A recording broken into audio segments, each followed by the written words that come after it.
Bollywood box office దగ్గర దుమ్ము లేపేసింది Chhaava cinema. Vicky Kaushal, Rashmika ప్రధాన పాత్రలో నటించిన ఈ సినిమా భారీ వసూళ్లు సొంతం చేసుకుంది. ఇండియాలో 500 కోట్ల మార్కును చేరువలో ఉంది. అయితే ఫిబ్రవరి 14న రిలీజ్ అయిన ఈ సినిమా కలెక్షన్స్ థర్డ్ వీకెండ్ వరకు బాగానే ఉన్నాయి. కానీ థర్డ్ వీకెండ్ వర్కింగ్ డేస్లో మాత్రం కలెక్షన్స్ భారీగా డ్రాప్ అయ్యాయి. మూడో వీకెండ్లోనూ బాలీవుడ్లో డబుల్ డిజిట్స్తో ఆల్ టైమ్ రికార్డ్స్ కలెక్షన్స్ రాబట్టిన చావా ఈ వీకెండ్ నుండి సింగిల్ డిజిట్స్తోనే సరిపెట్టుకోవాల్సి వచ్చింది. మొన్న ఆదివారం 24 కోట్లకి పైగా నెట్ వసూలు అందుకున్న ఈ చిత్రం సోమవారం మాత్రం 7 కోట్ల నెట్ వసూలు మాత్రమే అందుకుంది. రిలీజ్ అయిన రోజు నుండి చూసుకుంటే ప్రస్తుతం 10 కోట్ల లోపే నెట్ కలెక్షన్స్ వస్తున్నాయి. ఈ లెక్కన బాక్సాఫీస్ దగ్గర చావా హవా తగ్గిందనే చెప్పాలి. ఇక ఈ సినిమా రిలీజ్ అయిన 3 వారాలకు తెలుగులో డబ్ చేసి రిలీజ్ చేస్తున్నారు.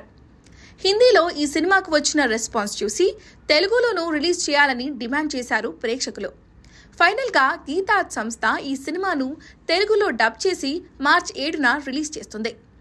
రీసెంట్గా తెలుగు ట్రైలర్ రిలీజ్ చేయక ట్రైలర్ అంతా బాగుంది, విజువల్స్ అద్భుతంగా ఉన్నాయి, డైలాగ్స్ బాగున్నాయి, కానీ తెలుగు డబ్బింగ్ కాస్త సెట్ అవ్వలేదనే కామెంట్స్ వినిపిస్తున్నాయి.